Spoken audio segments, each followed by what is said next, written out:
some questions to our panelists. Answer in 30 seconds or less, starting with Eugene. With quick question to the audience. Who here has no idea what Agile is? Wow, so many people know Agile? Right here. Who here has no idea what data science is? Okay, I see a couple of people who don't know what data science is. Okay, so Eugene, in 30 seconds or less, what is Agile? Agile is the ability to adapt to a situation where the didn't arise at the lowest possible cost. And what you do? Agile is about mindset, thinking that you continuously expect and adapt to deliver this value to the customer. Okay, and let me now throw the question to Adam, someone from the data science spectrum of things. What do you think Agile is? So the sarcastic answer is Agile is a way for managers to blame technical people when things don't get delivered on time. That's my definition. Okay, so I hope that helps you guys get a better sense. Probably not. So things. Seriously, Ivan's definition is very good of what Agile is intended to be. Yes. The intention is that you adapt to changes as they happen, as quickly as they happen, and you reduce risk in your development and delivery process by adapting to those changes quickly. That's the goal. That's the goal. Yep. So the next question. Answer in 30 seconds or less. In your own words, what is data science? But take a step.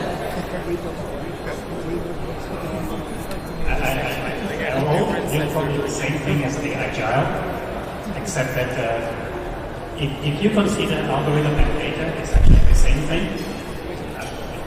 You just have to deal with what you have to deal with. So it's still, you need to be able to work with what you have. And because it's so heavily dependent on data, you must learn the way to handle the situation, change the direction as needed. I think that's a good answer. How about you, Adam? There is no one definition of data science. First of all, it means like so many things and so many companies. The original idea, I think, or the most succinct definition that I've heard, is a data scientist is essentially a software engineer who's really good at statistics, but also someone who can do statistics and is good at software engineering. So you're neither the best at statistics nor software engineering, but you're kind of at the intersection of both. Now, like Agile, it's kind of a term that's been misapplied, let's say, in the last 5 or 10 years. So I think at this point, what data science means to a lot of people is, I used to be a BI developer, but I want to write this.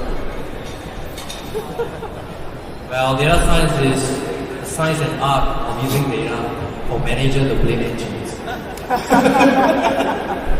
It's just aside.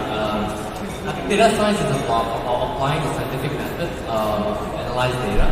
Scientific method is about come up with a hypothesis, how do you validate it, and what is the margin of error, positive and false negative. It's really about that, a bit more rigor. And data itself has very little meaning. It's really about information. How do you connect the dots? Data is just a data point. This connection between the dots that tells you the story that's going on. So it's about applying science. I actually would like to expound on it. It's an excellent point. So if you're talking about data science that has science in the name, I was saying before, you have to call it science, it's probably not science. But the point is, if you're doing data science, you should be doing experiments. If you're not experimenting at all, and you're just building numbers, then maybe that's not quite what we're talking about when we're talking about data science. So essentially, organizations, they have huge amounts of data. They assume that it's valuable, but the skills to be able to work with it and understand the subtleties involved in dealing with large data sets are not necessarily well distributed in the larger technical population. So some people have additional skills in these areas, and they try to find valuable ways to use the data the organization has. Usually by experimentation, they have hypotheses, they test them, and then they iterate on that process. Thank you. I think to wrap it up, I feel that data science is just using data to create value. And Adam mentioned experiments, software engineering, POCs, building software, Agile really helps us be more effective at that. So, to move on to our first official question, what is Agile in the context of data science? Can Agile and data science coexist? Can Agile be applied in data science to any of our work?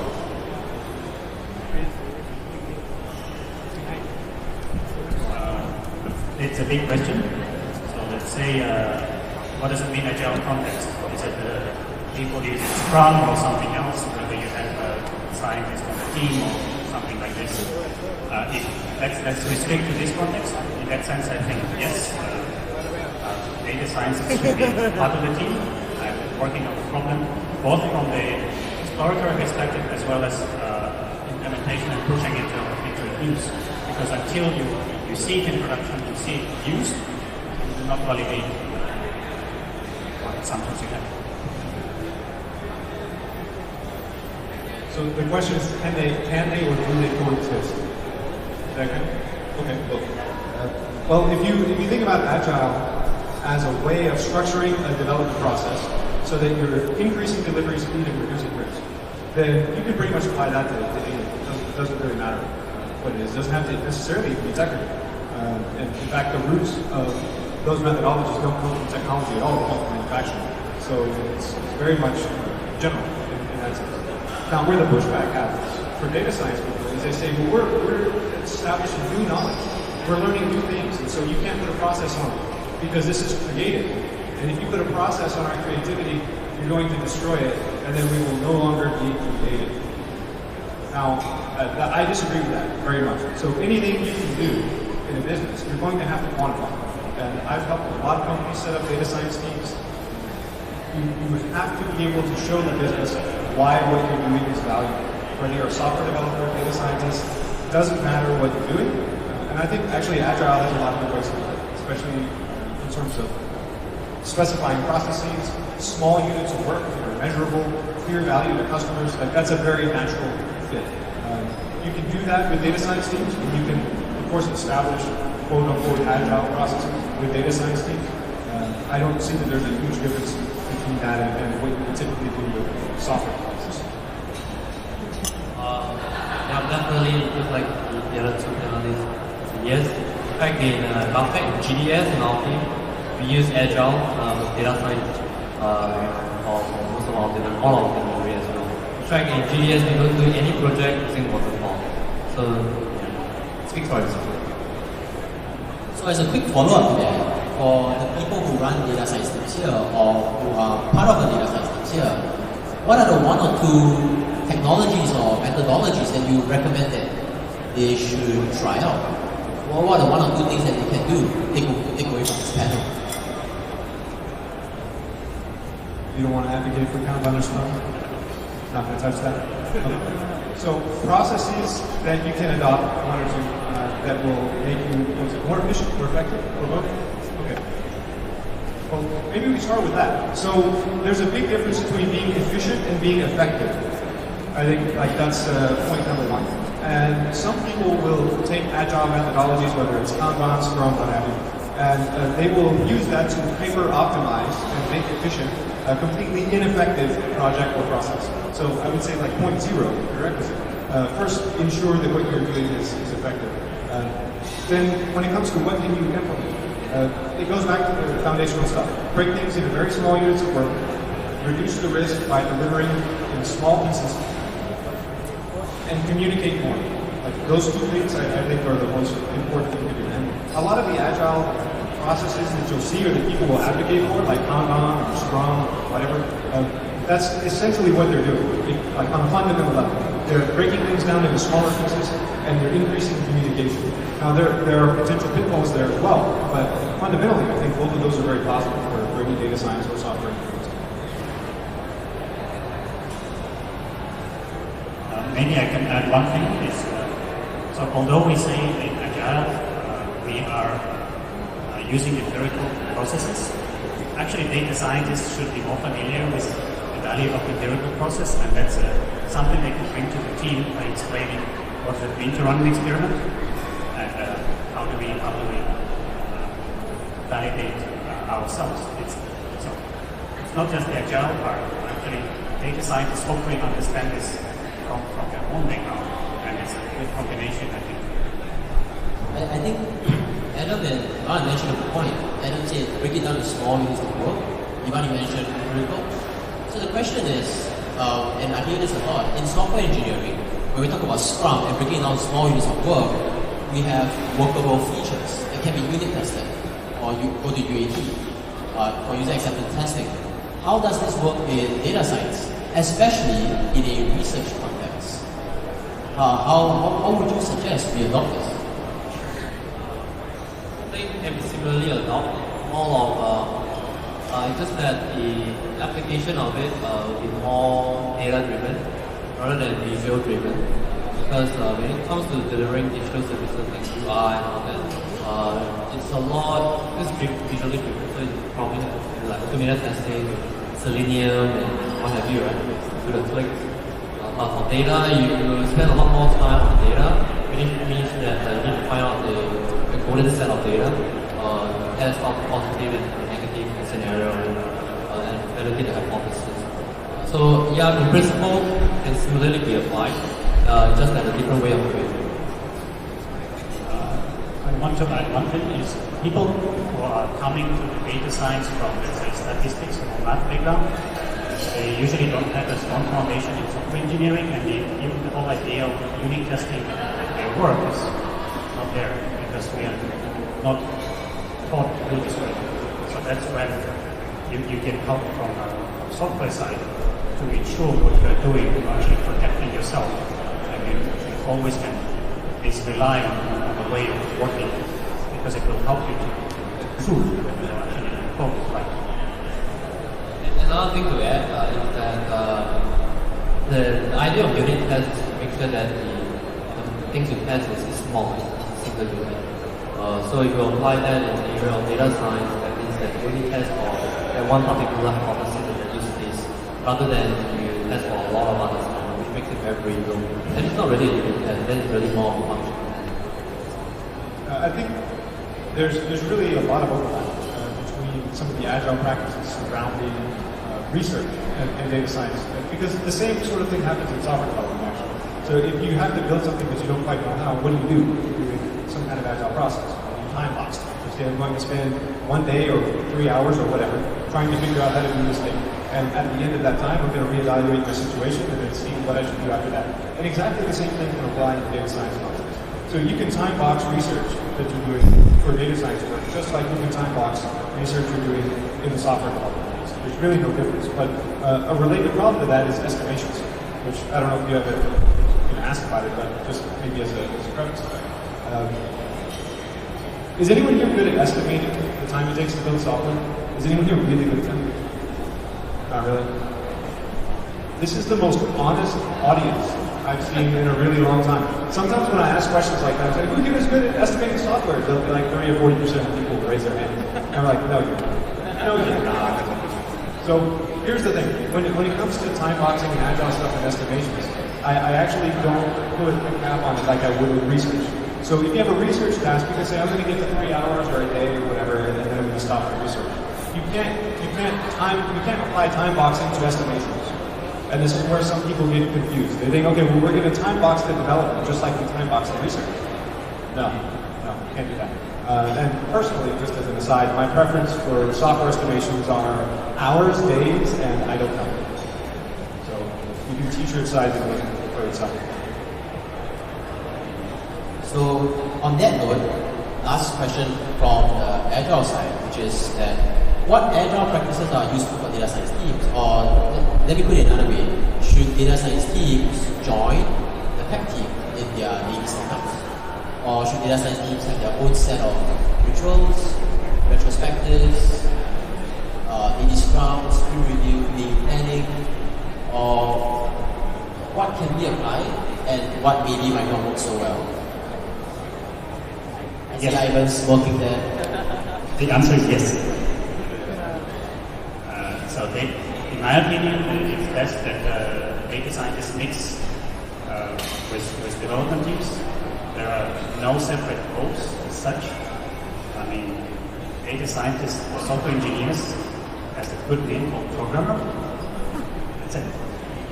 And you do the work that needs to be done in the context of your iteration or your product development. I'm good. Just like should be the same thing. I think it mostly makes sense for the teams to be integrated.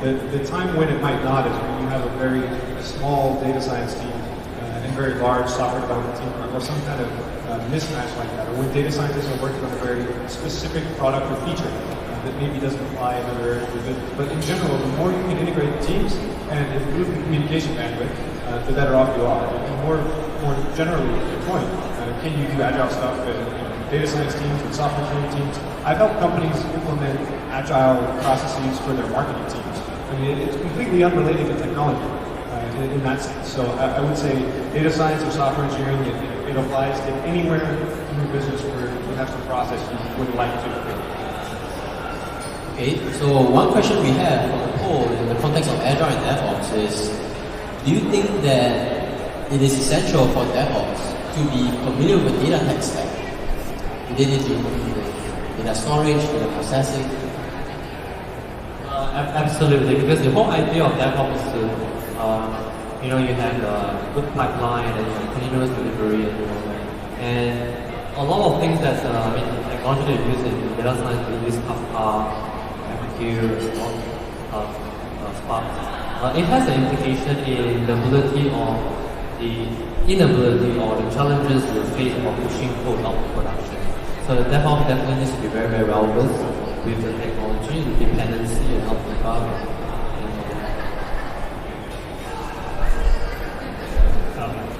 When we say that people should be all developers or all programmers, it doesn't mean we can't have a more narrow interest in specialization. We had backend people who specialize in database optimization for a reason. They have this interest and skill. But at the same time, DevOps, infrastructure people, they should know things about disk access, caching, and things like this. So the same thing in data science. Disk access will determine the speed of processing, so you need to know why data is organized in a specific way. So in that sense, yes, you don't have to have deep specialization of data structure used in a particular project, but it's useful to know why things are organized in this way. So just so I have the right understanding, can you repeat the question precisely? The question is it essential for DevOps to be familiar with the data tech stack? Is it just unavoidable? So the first thing is DevOps is not a title. Just to make that really clear. So if someone has a title like something DevOps engineer, already I'm a little bit confused about what the company is doing. Because the whole point of DevOps was cultural, not actually organizational. So it's the idea that developers would also do operations. That's the whole thing. So in that sense, there's no difference between like software developer and DevOps in the pure form. Although like Agile, it's quite different in terms of adoption from what it was intended for. So I'm kind of with Ivan on this. There are people who specialize in things. So for example, I specialize in high-performance machine learning algorithms and models. That's my technical specialization. So if you need to make your system or your machine learning stuff run really fast, that's what I can help you with technically. That's useful in other contexts as well, but you can't expect everyone to be a specialist in everything. It's not possible. But should you have exposure in general knowledge? Yes. So if you're a data scientist and you have no idea about the differences between Redis and Memcache, you should know that. You should know the difference between single-threaded and multi-threaded software, caching strategies, memory allocation. These are things that everybody should know if you're working with high-performance technology. So in some sense, yes, everyone should have pretty good knowledge generally of different things, but I have no misconceptions that I will be as skilled in Oracle version whatever as the database engineer who only works on that for the last 10 hours for the last 3 years. So one question, as a data science lead, do I need to educate my data science team about writing test cases, containers, Jenkins, etc., continuous integration? Do they need to have some part of that, or can that be abstracted out? Yes, I already answered it partly. So in my opinion, yes, it's useful for everybody to be exposed to everything which is happening in the team. So it's both useful to know why people spend time, why it's a valuable plan, as well as step in when it's needed, because it's everything happens. If you need to replace the employee, you have to have a real set of skills. So it's useful. And also, whenever you have discussions about new features, you can take this into account with these people back. Yes and no. So if you're doing an exploratory data analysis and you're just looking around, you absolutely do not need to write test cases at that time. Now, some of the software folks that are very strict about test-driven development will say you must always write your test case first, right? Create and refactor, no exceptions. But it actually doesn't make sense. In the case where you're doing something exploratory, it's a prototype, you're going to throw it away, it does not make sense to do the testing. So, but that's different than should they be aware of it. And I think it kind of goes back to what we talked about when we were talking about Agile and shortening the time to deliver value to customers. So if your data science team is actually deploying stuff to production, that's a much shorter value time to customers than if your data science team passes off to your software development team that then rebuilds everything and adds cases and logging and all that other stuff and then deploys to customers. So to the extent that you can help the business deliver value to customers faster, yes, you should write tests. You should have logging. You should have all of those software development practices to the extent that it's helpful for the customers, but not just for dogmatic reasons. And just to add, it also depends on, other than the nature of the product, it also depends on how big the team is, rather than being exploratory. Because like even in governments, a lot of things that we do when we involve data science, certain things are more related to policy work.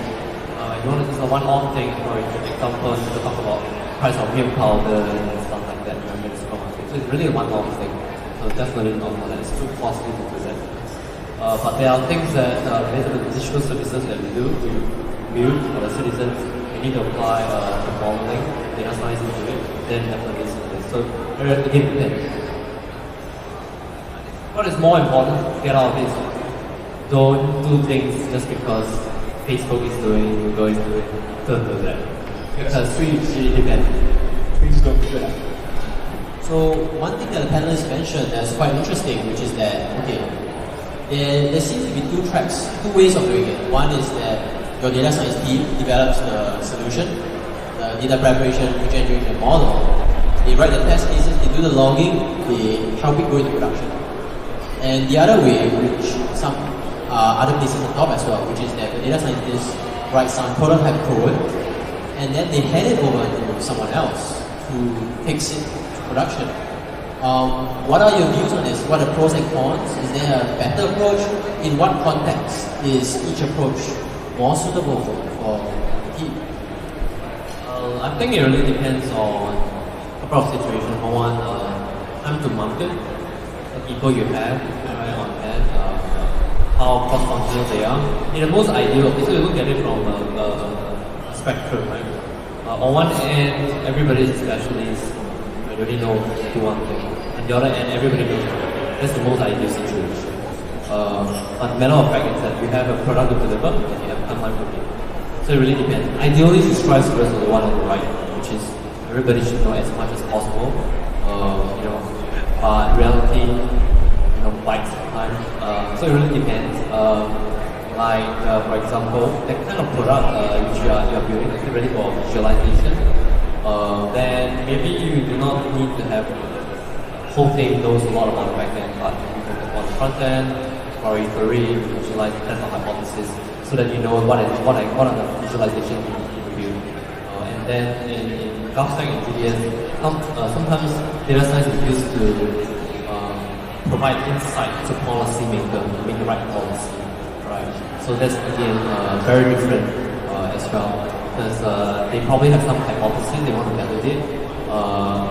So they already know what they want to find, what they want to do. So those are the things that we probably do not need a data science to be like, let's just think about it. So again, independent. So I think the case where it makes sense for a data science team to build something and then just throw it over the wall to a software development team, that's very rare. I can't off the top of my head actually think of a situation where that makes sense. So I'm actually much more in agreement with Ivan in this case. The more you can integrate your data science people with your software developers, the better off you'll be. Now, the other part to that is what we're really talking about is interfaces. So what does the interface between a data science team and a software development team look like? Assuming for the moment that you have two separate teams, right? And the answer to that is it looks like pretty much any other interface. So the data scientist should be producing some API that's well documented and well tested, and they're hopefully also on call for it. So if it breaks, they have to fix it, not somebody else's problem. And that's actually the interface between the data science team and the software development team. The software developers can program against it, the data science people can maintain everything behind it. It's a very clear separation of concerns. That works out very well. So if you have a data science team that has to be separated from your software development team, having a very clear API for them to work with together actually is, in my opinion, probably the only way to go.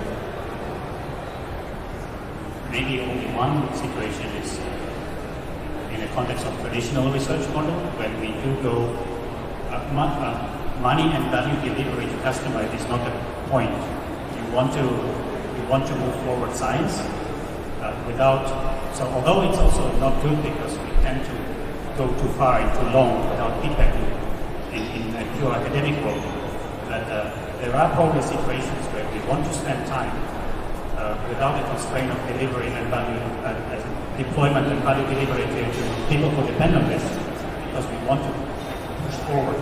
In that sense, a dedicated team of people, not following all the best of engineering practices. It makes sense. So on that note of not following the best practices, one question we have is, what does it mean to practice Agile? Is there such a thing as true Agile? So a lot of companies claim that they're doing Agile, a startup doing Agile, bigger company doing Agile. Are they doing the same Agile? Is one less Agile than the other? Is there such a thing as true Agile, or what is it? I think it depends on who you ask. If the person is trying to sell you maybe some strong certificate, then their Agile is like the first. But seriously, that's like, it really depends. As for me, I'm a practitioner. Practitioner means, you deliver real stuff, so it's not just a preacher. Then I would say that Agile is about how do you embody the mindset of basically three key concepts. Great transparency, so that you can inspect and you can adapt. Right? How do you have this mindset and bring this mindset into your delivery process? I think that itself is the core essence of Agile. Whether you look up Scrum or what have you, it doesn't really matter. And if you've been practitioner long enough, you can be more eclectic, right? You just pick whatever makes most sense for the team, and gradually add more practices as you go along. I think that is something that is more practical to implement in real life. So I don't know if anyone's read the actual Agile manifesto recently. I haven't analyzed it. Of course I haven't analyzed it in a long time. I remember, correct me if I have it wrong, but one of the main things is people over process, right? People over process. And so anytime you have some organization or a person or a certified Scrum Master or an Agile coach or a delivery agent or whatever the person's called, and they say, you're not doing the real Agile process. Like by definition, you're actually violating the Agile technology. So if you say the manifesto is the real Agile process, then kind of there is no process in that sense. And I think it reverts very quickly to the no true Scotsman fallacy. It's like, well, if you were a real Agile, you wouldn't be doing that. So I don't think there's any true Agile. It's more of a cultural mentality. It's the pursuit of value, small increments, quick adaptation, change, risk reduction, all the things we talked about before, conceptual. But then going from that to say, well, I have this certificate. So it's a true Agile. Oh, I have this other one, so I'm just it's like, there's no point in that. There's no point in that. So there is no true Agile. there's only alignment at a very high level values. But for each company, it will be, if they are serious enough about creating an environment where people are productive and happy working there, that will be their own process in the end. And that will allow them to continue indefinitely working in a sustainable way, generating value to moving forward. It really depends on who you ask. If you ask an external consultant to come and audit you, then they'll say, this is not real.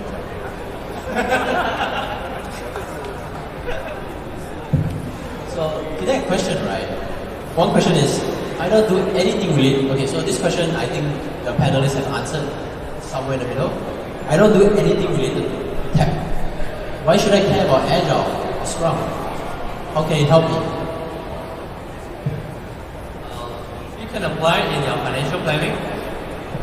Like, for example, if you track what you spend on and all that, you do retrospective, like every 2 weeks, you look at it, and then you, okay, maybe I should cut down on this and this and that, and then, okay, maybe I got this amount of supply that you invest.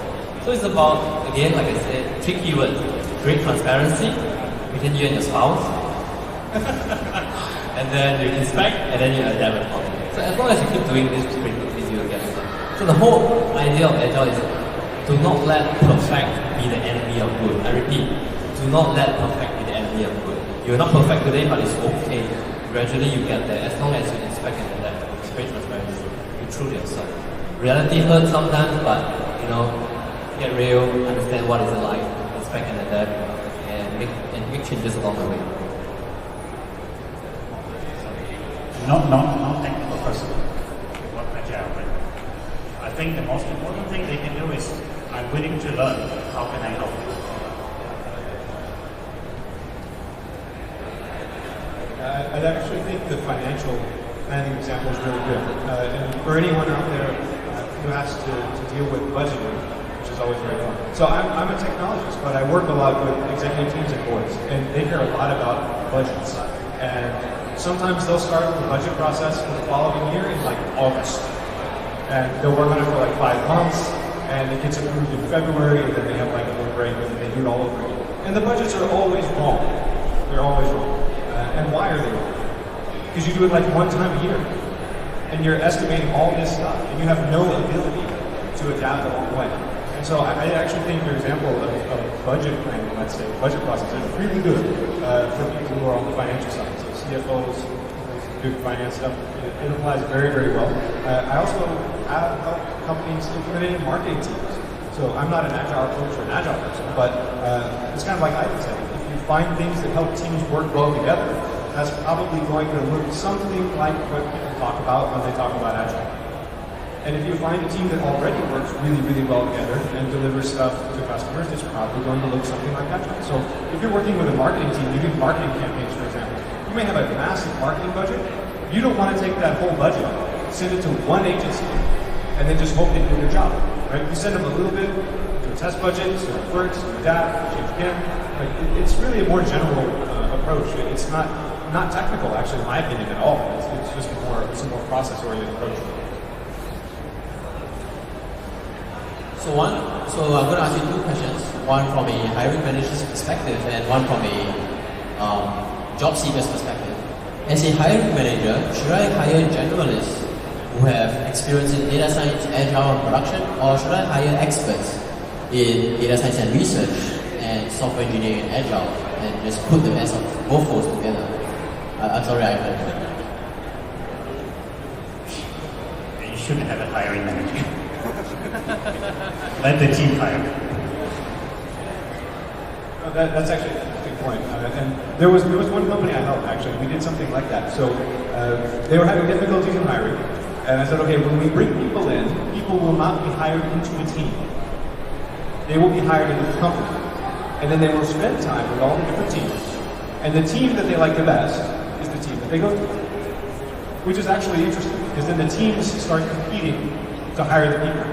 They want to have good processes. They want to have good products. They want to have good code base. They want to have good work processes. And it works very well. So in that sense, the team was hiring the person, and the person was choosing the team. It actually can work really well.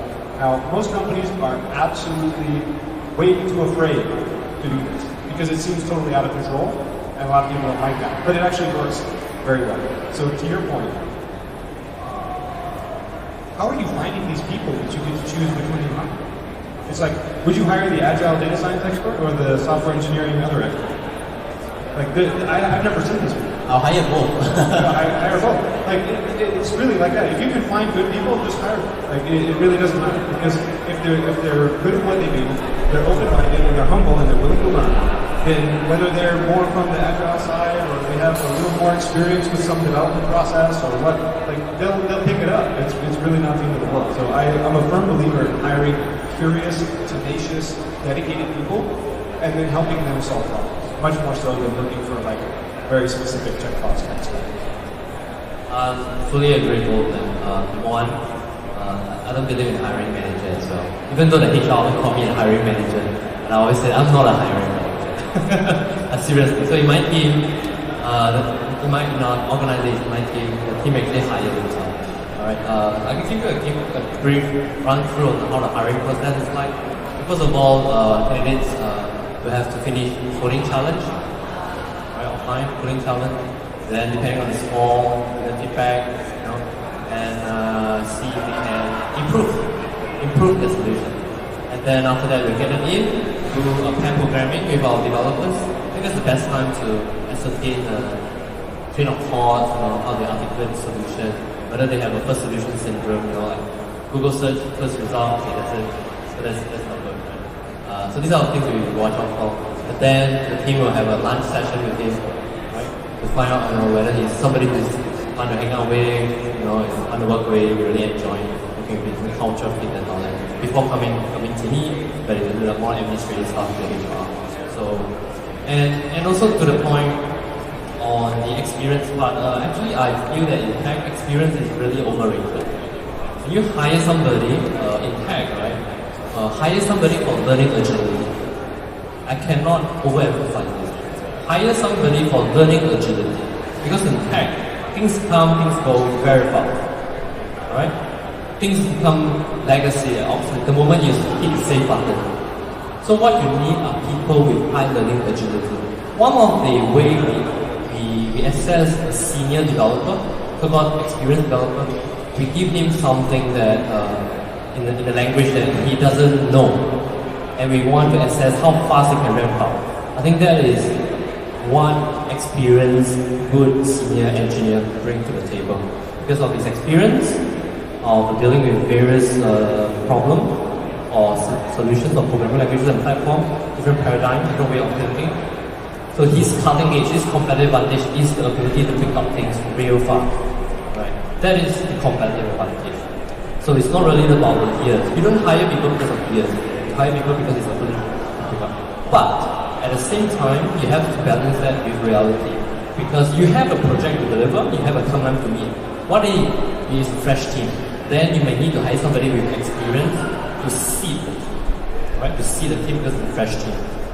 If not, if it's a mature team, always go for somebody with a higher learning agility and someone else with just years of experience. Just to add, in the discussion between generalist versus the main expert, you cannot avoid the question of soft skills. No matter what. That's why you actually want to have people work as a team. It's not a 1 hour thing. Let them do at least one day and see if they match up. I think those are great responses. I've learned a lot about how to hire better. So now, on the flip side of things, I'm a fresh graduate seeking an entry-level position in data science or tech. What can I do to demonstrate to you to hire me? There are a couple of things you can do before you graduate. Okay, I've graduated. Oops. Okay, I believe you might have some internship with our company, so you kind of know how good you are, great person to work with. Other than that, if you have a great portfolio, open source, project and all that, I think that is very, really helpful as well. If not, then in GDS you can go through the typical hiring process, like coding challenge, pair programming, and so on and so forth. What's the most important thing that we look out for are the fundamentals, right? I think some of you all who attended the Slack conference this morning Social made a very, very good point about that, like buzzword, AI, blockchain, cloud, data, whatever. So every other few years there will be some new things coming, chatbot, this thing comes and goes. But the thing that always stay really is the fundamentals of computer science, right? Data structure, algorithm. Those are all the things that we assess to make sure that the person has solid grounding so that it can build on top of it. So I think my answer applies to everyone, not just fresh grads. So let's assume that you're a fresh grad, you've just finished university, you've never had a job before, no internship, nothing, very fresh. How is anyone supposed to know that you can deliver anything at all? The answer is, hopefully, you've taken some time to develop some additional projects outside of work that you can show to people. You have some kind of portfolio, right? If an artist was going to be hired, everyone would have to see the portfolio. I'm seeing in the malls in Singapore, the wedding photography places have tons of wedding photos that they've done, right? Why? Because people want to see the proof that they can actually do something. And I think it's invaluable to have those kind of projects available. They don't have to be crazy, massive, big, time-intensive projects. Because one response I often get on that position from people, especially people who have families, maybe they're married, have children, they say, hey, I don't have time to do side projects. And it's not fair that people who have time to do side projects are more likely to get hired. Which is actually a completely ridiculous statement, because it's essentially saying, I can't prove my worth, but I still want to get paid. Right? So I think it's critical to find the time to do some small projects so that you can show people that you can do valuable things. And if you can't find the time to do those projects, that's a very different problem. So I mean, the best example I have is I had an acquaintance who had 3 kids. 2 of them were twins, and they were all under 5. And he spent a couple hours on the weekends, like in the evening, after the kids were asleep, and that's sort of when that person found a little bit of time to work on side projects. And it doesn't take very long. It's not as though you have to spend 10 hours a week doing it. If you just spend an hour or 2 a week, you'll have a portfolio that you can show to them. It doesn't have to be extensive, but you have to have something, right? Because, like, I don't know if anyone here has gotten married recently. If you got wedding photos taken, would you have hired a photographer that had no portfolio? Like, of course not. So we understand this intuitively in other industries, but I think for some reason when it comes to technology, people think it should be different. And it's really not. Just be able to show that you can do valuable work, and there will be no issues getting hired. No issues. So if you can combine this with taking 3 to 6 months off and go traveling, just because you've never had since your primary school until you graduated, you will have even less time afterwards.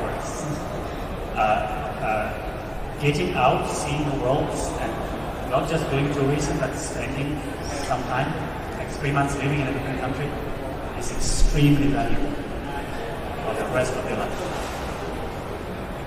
One thing kind of on that topic that I forgot to mention. So one of the reasons that having these projects are so important is because you get to communicate them to other people. You get to write about them, you get to speak about them. And it gives you an opportunity, kind of like I was saying, to demonstrate the soft skills that you have. And you should be able to write very well about the projects that you did because you did them, right? So whenever you're doing this work, whether it's at university or projects or fun stuff that you're doing in the evenings or on the weekends, make sure you write about it, put it on a web page somewhere, because at the very least, it can also show people that you're good when it comes to written communication. And I completely agree with Ivan. It's a very underrated and sort of underappreciated skill in technology industry generally, but I would much rather work with someone who's, let's say, 60th percentile technically, but really good communicator than someone who's 90th percentile technically, but subpar communicator. Like, that person can communicate, they'll be able to work with teams, they'll be able to actually work faster because they can more accurately communicate their thoughts and intentions. So while you're doing these technology projects, don't just see them as an opportunity to demonstrate your technical capabilities, use them also as an opportunity to demonstrate your communication capabilities.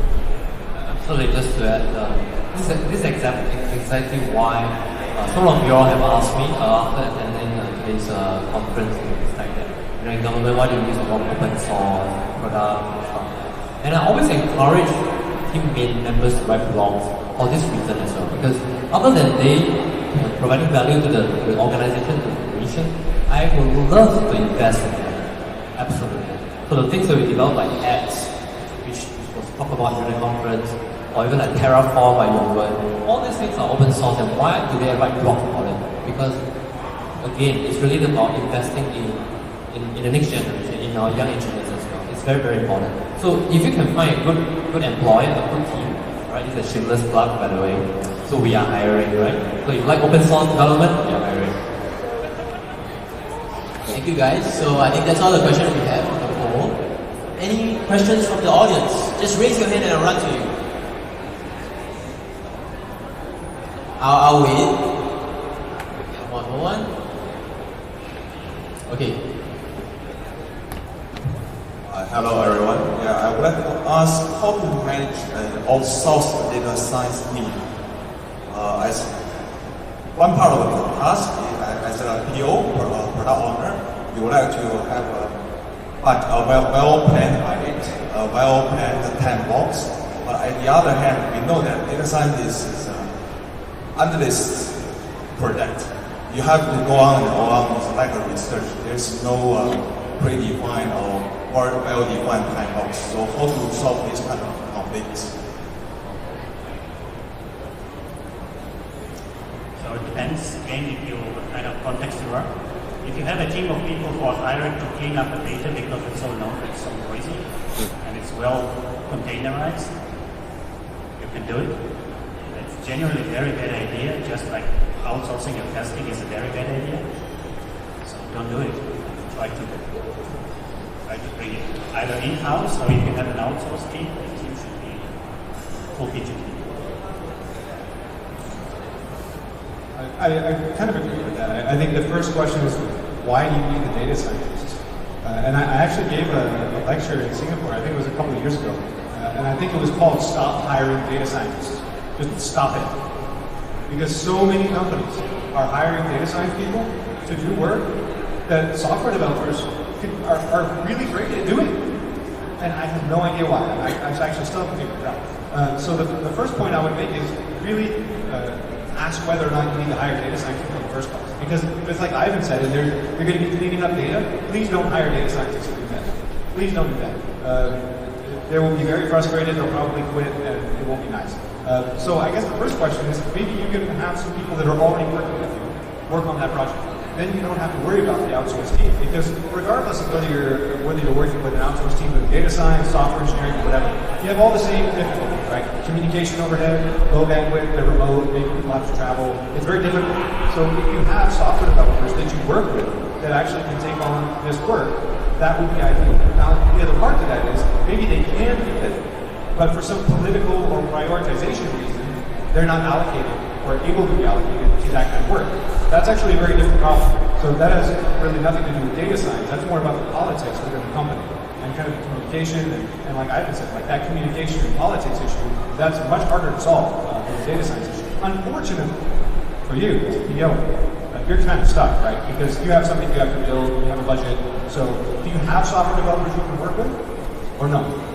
You don't have to. So you have to use an outsourced team. And they have to be data scientists. Wow. Come talk to me afterwards. I'll round up some data science people. We'll get that helped out. Somebody made a budgeting mistake somewhere.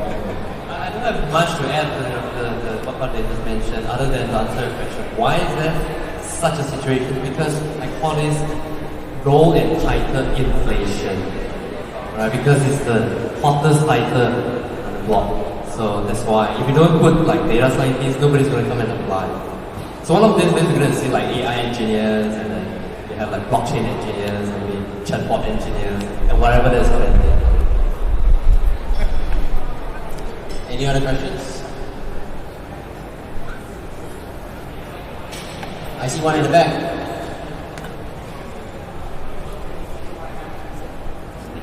Hi, thank you very much. What about self-organising teams? Do you think this can work in the data science area as well as the agile area? Self-organizing teams is a very tricky label because people will self-organize. I mean, if you think about it, everyone here has self-organized into this configuration right now. So in that sense, yes, you can get self-organizing teams. But I think the difficulty people run into is they confuse a self-organizing team with an efficiently functioning hierarchy. Those are different. So any group of people is going to form a hierarchy. It's either going to be informal or formal. There's no in between. So if you want to have an organization, a team, a set of teams, letting them self-organize completely is actually really difficult to do in a way that's healthy for the organization. Because what you'll have then is informal hierarchies, and that leads to extremely toxic political environments. So you have to define the hierarchies in a way that ensures they continue to be positive. Now, you can do self-organizing teams within constraints, and I've done this before. So I think there's an article on my website called the 10-minute reorg. So has anyone here been through a reorg, like a reorganization, while the team's changed? Yes? People nodding and crying. Okay, so I had to help a company do a reorg one time. And we got everyone in a room, very similar to this. And I had already talked to the people who were going to be the new team leaders. Right? And we stood them up over here, kind of where we are as the panelists, and said, we have to reorganize the teams because of all these reasons. Go to whichever team lead you want to work with. And that was the 10-minute reorg. And it worked really well. So in that sense, they were kind of self-organizing. But it was within a structure that was actually healthy for the broader organization. So I think you can do self-organizing teams, but I think you have to really differentiate between self-organizing teams and chaotic, implicit hierarchy. That's really bad. So, I agree. The self-organization, or we can also call it self-management, it can only happen within the constraints and driven by a well-defined purpose that people share. Then people move in the same direction in a self-organized way. That's possible. And it's nothing to do with data science. Thank you. Do we have any more other questions from the audience? Eugene. Hi, good evening. So my question is, so suppose I'm in this situation that we are having a new project and we have a well-defined project, but the first person we got is a PhD researcher or academic. So, and let's say I have budget for 3 more people. So what kind of roles should this 3 people fill, or what kind of expertise should we be trying to build to best tap on the skills and the capabilities of this first researcher or academic? And I probe further than that. What is the aim of the project? What is the purpose of the project?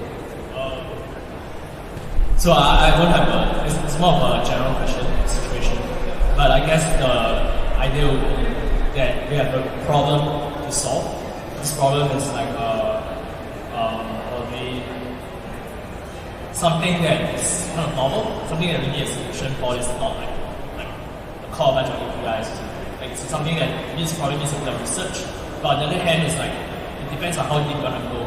So you can build something that's more at a surface level and solve the problem in general, or you can go all the way into research and solve the problem at a very deep level research problem level. So it's like kind of flexible in that sense to find a process. Thank you. I think if you do not know what problem you're trying to solve, you can't know what kind of people you're going to hire. Yeah, really. I do have a couple of principles. Until you know what problem you're trying to solve, what skill sets you need, don't hire. Don't hire. Unless your organization, they do hire and fire, otherwise don't. One of the techniques I use when I have a very one PhD or no PhD or whatever, if you have some existing team, right, and then you have some spec account available and you want to solve a problem, the best person to ask, the best people to ask is the team themselves.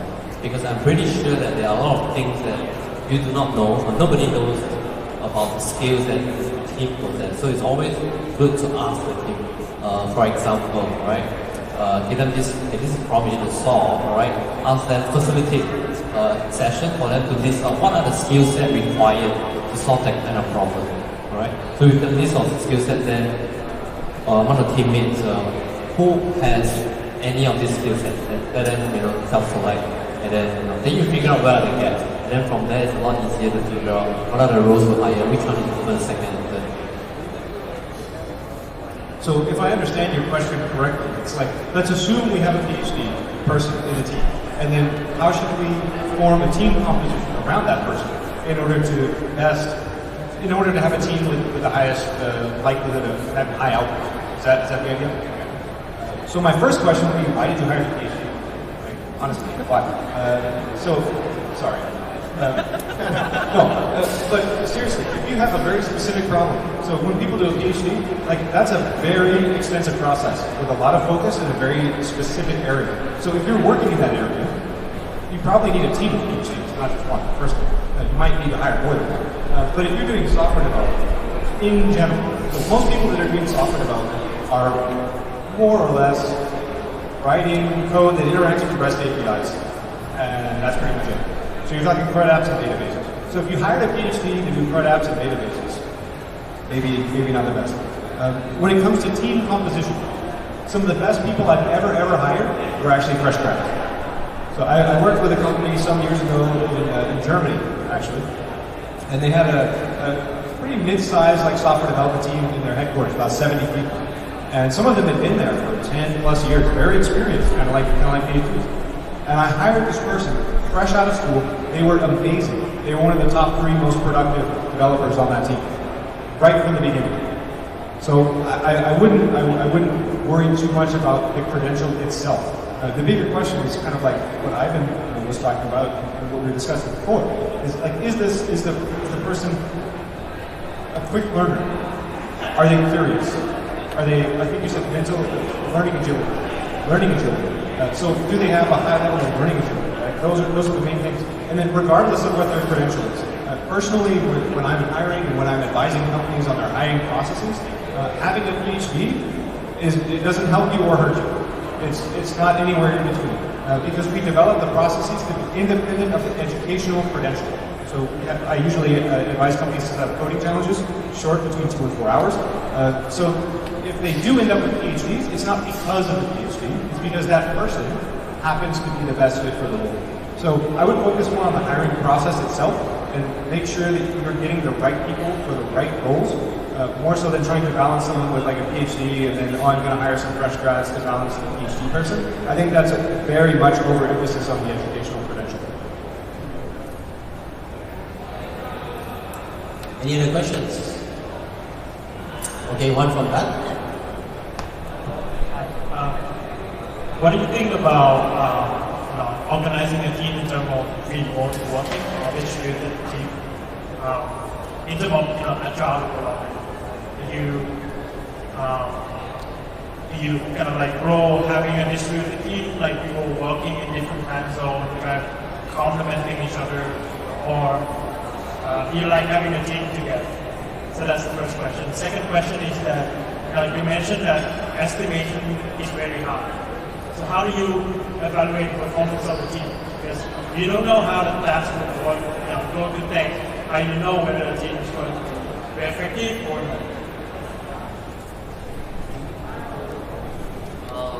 I have worked with distributed team before.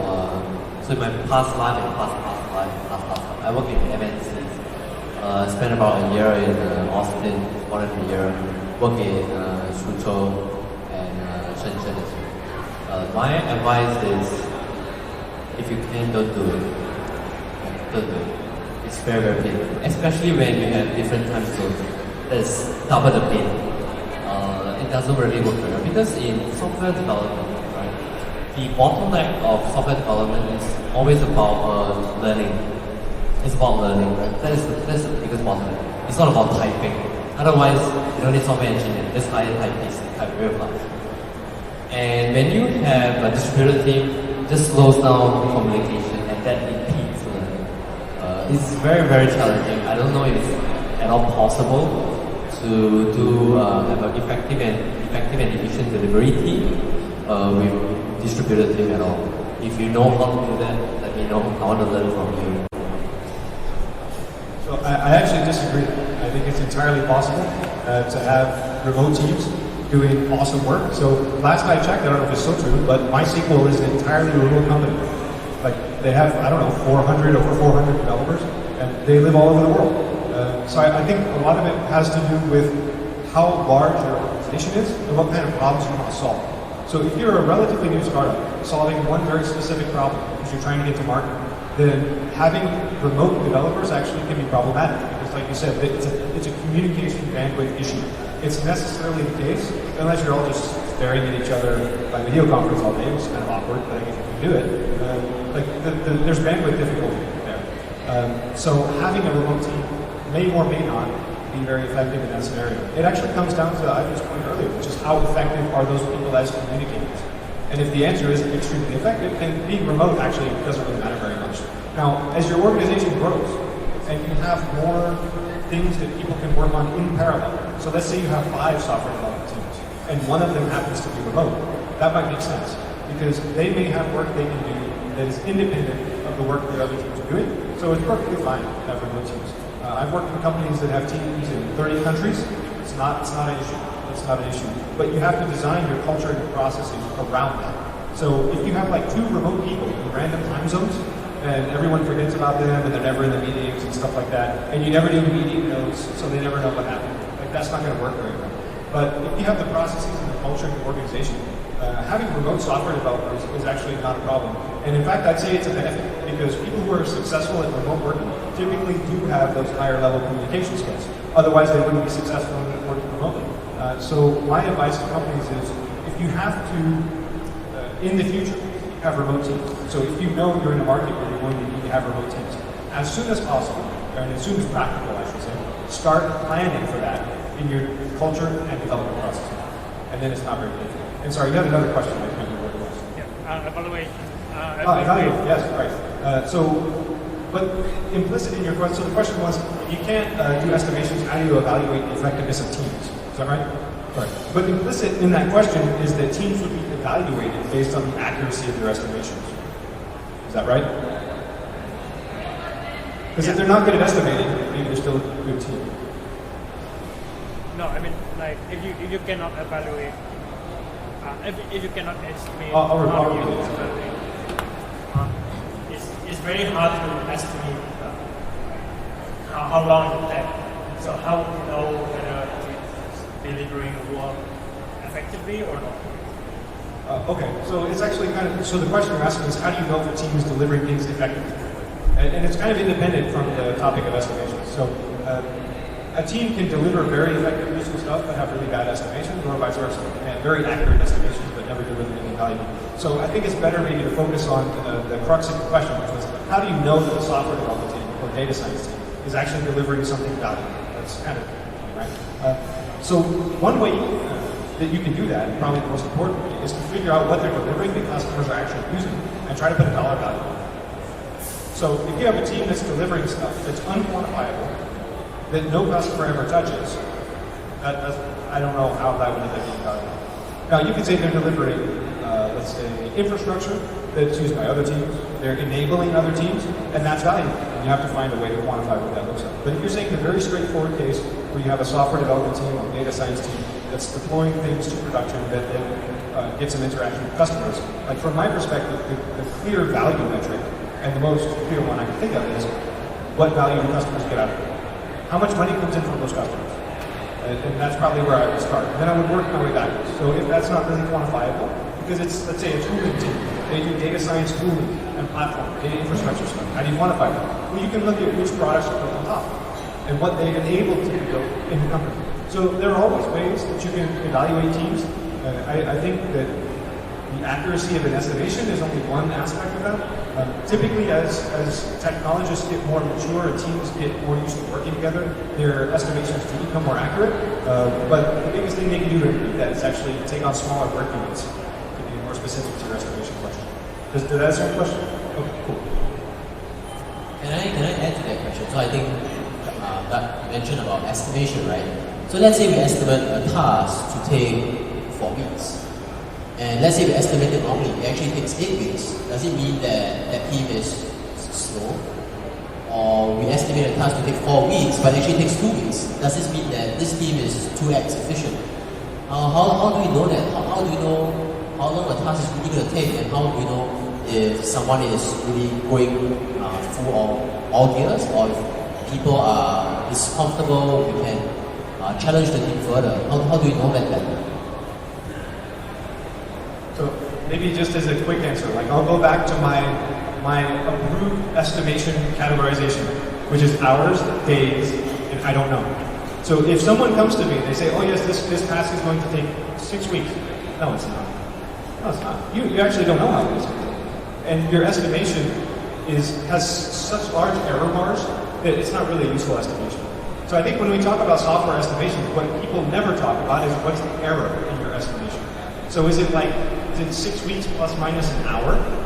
Because if you can do that, wow, right? But most of the time, when people start estimating software development projects or data science projects in terms of weeks, the error bars are so big that you're actually estimating something that's too large. You have to break it into smaller pieces and then do your estimation. So from my perspective, if you're doing an estimation that's longer than days, and by days I mean fewer than 4, because once you get to 5, that's a week, right? A work week. So if you're doing something and you say, oh, this should take 4 or 5 days, maybe it starts to get difficult.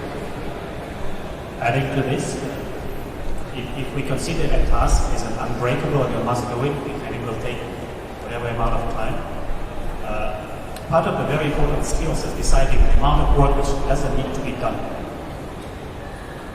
So, if you think you have a problem, maybe actually it's not your problem. Your problem is only 10% of the slice, and you need to find this 10% and do it in 2 days. That will deliver the most value. So, the assumption that we have to do all the work which comes our way is incorrect. Saying no to things, even to PO, actually is helping the business. I have something to add about estimation. Typically, when I ask for an estimate, I don't expect a single number. If somebody gives you a single number, unless it's short days, right? If it's 5 weeks, then it's maybe is it a 3 to 6 weeks or 1 week to 10 weeks and the average of 5 weeks? Or because estimate itself is not, it cannot be a single digit. Single number. It should be a range. This is very important, especially for big estimates. Telltale signs of things as well. Number 2, if the question about a wrong estimation is okay, because wrong estimation, I call it a sunk cost. The sunk cost, it's okay, you have spent $10 or $12 on movie ticket, right? 3 hours movie ticket. 3 hour show, and 1 hour in there you realize that this show sucks, it's terrible. Then you have to ask yourself, are you going to get out and save the 2 hours? Are you going to sit there just because you paid $10 or $12? My answer is, smarter guy will take the first option because you already spent that money. The next best thing you can do is to save the next 2 hours. Make sense, right? Just like you spend $5 on a lousy, bottle drink. Just because you spend $5 on that, it doesn't mean you're going to finish it. It doesn't taste good, right? Same thing for estimate. If you already been estimated wrong, it's okay. What is more important is ask the question, what have you learned from this? I think that is priceless, that is more important. Because as this keeps going, right, estimate, then they reflect, estimation will become even better. So that's the whole point of estimates. The whole value of estimate is to create a space for you to think. What are the tasks involved? How much will it take? And then you reflect on it. That is the real value of estimate. So I have to disagree, actually. So what you described is true in the best case scenario. But I think every software developer here knows that if your estimate is wrong, it's bad. Because someone's going to blame you. Because someone was planning some things based on the estimate that you get. So I kind of disagree. In the sense, it should be okay to estimate and make a mistake, and hopefully people understand that. But you have to say, why are people asking for estimates in the first place? And the answer is because they're going to plan other things based on your estimates. So if you have an estimate that's wrong, you've just ruined some other people's plans. Now, it's not supposed to be that way, but that's the way that it is. So then the real question is, why do people do the estimates? And it actually comes back to product owners and product managers, how they plan their work, how much effort they want to put in slicing things into smaller tasks. And the shorter answer is, project managers, product owners, they're very busy. They don't want to take even more time to more clearly specify things in smaller pieces. And if you get things down to where they're specified into, let's say, half-day chunks of work, that takes a lot of effort from a product management perspective, collaborating with developers. And most don't want to do that. So in a perfect world, yeah, estimations would be seen as such, as estimations. But in the real world, they're actually seen as commitments from developers. And unfortunately, that's a reality. I don't see it going away. And it more describes a cultural issue with the organizations than it does a problem with estimates themselves. If estimates are taken as commitment, that is scary. And if you're in this kind of organization, you should seriously consider changing your organization, or you change your organization. Seriously. Because estimates are estimates. That's why you give a range, right? And this is how we work in Govtech. Again, shameless plug, sorry. Seriously, you're also hiring, right? Yeah, we are hiring. Okay, just check. Yeah, so we actually give a range, and when we work with stakeholders who are not used to Agile, very traditional waterfall, so this is how we handle this kind of false expectation of commitment. Right? Give an estimate in range. After every sprint, we give it a new estimate, new range, and every time it just changes until they get a hang of it. They realize that it is not a commitment because commitment doesn't change. So you keep changing it every sprint, they get a hang of it. So this is one way to condition them to treat estimates as just estimates. Over time, you will get more and more accurate. But I know where you come from. There are a lot of expectation about something from stakeholders, especially from traditional waterfall. We tend to treat estimates as expectation, but reality sucks. Just one more thing. There is value in relative estimation, and so what is really hard to do with relative estimations if you have specialized teams because they deliver things which have value in a different way. But if you have full-featured teams, even distributed teams, then you can compare the work across teams and use relative estimates. But then people will see actually are we doing as well as others, or we're totally underperforming, and then it will be actually a team-based discussion rather than management or controlling a mechanism for pushing people to perform better. Maybe just one more thing on the topic of relative estimation. One thing that you can do if you're in software development that is extremely helpful in your organization and very annoying for your product owners is to try to have them put everything in one backlog and prioritize the things in that one backlog. So if you have like a production backlog and a bug backlog and a feature backlog, a lot of times business folks will say all of this stuff is important. You have to do all of it. It's all the same priority. Well, no, it's not. Like there's always one thing that's more important than another. So when it comes to relative priorities, if you have features and you force all that to be in one backlog, it's extremely helpful for the business. It will make the organization, it will make your team more productive, but it will also make your product owners a little bit annoying. So you need to be patient. Yeah, I think we have time for one last question. Any audience? Okay, one last question.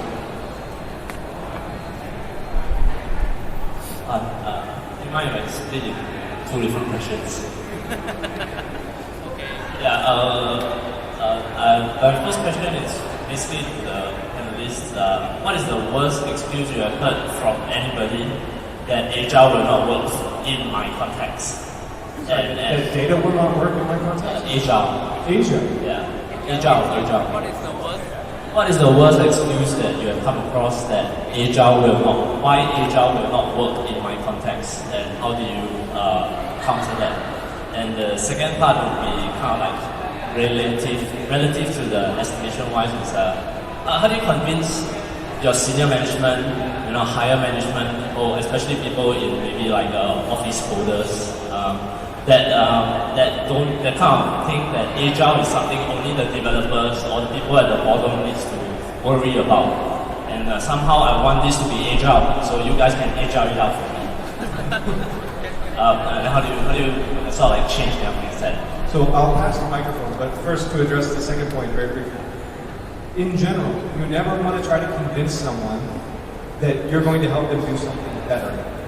That's usually just a losing proposition. Because implicit in that is the point that they're not doing it right, which is usually not a good way to do it. So what you do in that context is just more general. It's always better to create a new reality that's so great that they want to migrate to your reality. So, in other words, it's kind of a different way of saying lead by example. So it's usually a bad idea to go, oh, well, you need Agile, and this will be better, I promise you. It'll be great because you're doing it. Not a good idea.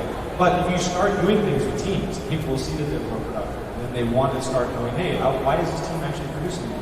And some people get angry about that. But in general, it's always better to create a new reality that's so great and get closer to it than it is to try to force a reality. Yeah, I think that's a very good answer on the second question. Okay, so one of the things that I often do in Govtech is to evangelize and try to spread Agile and stuff like that. So I can definitely, from my experience talking to many people and many people spoke to me, you know, I can relate to the first question. So I can't say for sure what is the worst, because worst is very subjective. I can share what is the lamest excuse for that. That is really hilarious. That turned my eye around to see it. It's like this person came to my Agile sharing round back. I listened for like 2-3 hours, and then she showed me her tender specs. Right? She really prepared a tender spec. The tender specs takes about, I think, more than half a year, close to a year to develop tender spec. We went through a traditional waterfall project, and he said, "Can you help me turn this into Agile specs?" I said, "No, I can't." Right? Because it's really about mindset. How do you like user stories? So I can't. And then, then I figured out a little bit, dig deeper, and she said that, oh, I already spent a lot of time on this document and stuff like that.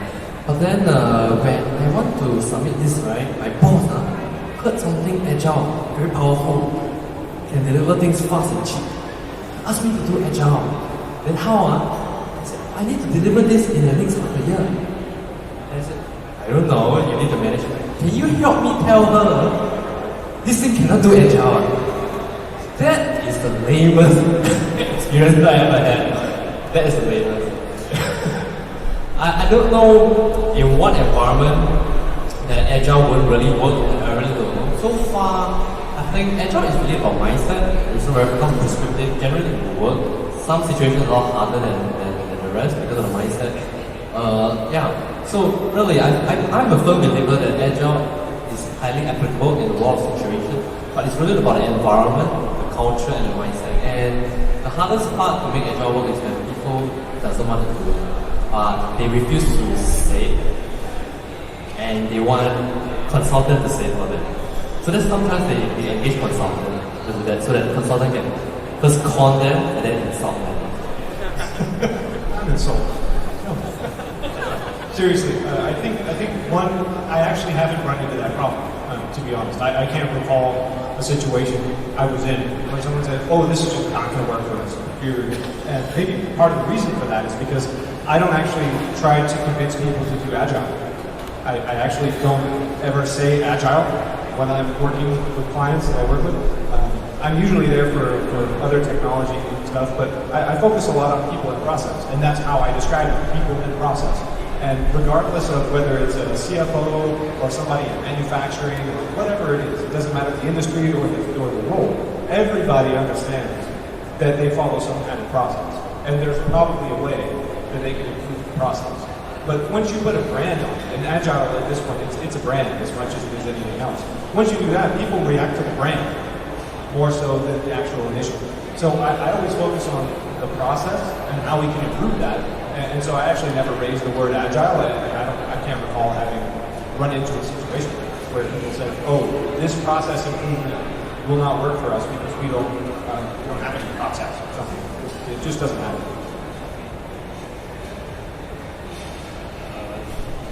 Situation where it won't work is when neither management nor the team actually wants to do it. I've seen this. It's a status quo when everybody is sort of comfortable with the slowness of their progression. Okay, on that note, thank you to everyone. Thank you to our panelists for sharing with us so much today. I think they'll be hanging around for a bit more. So if anyone here was shy to ask some questions, you know what? Now's the time to bombard them. Thank you and have a good night.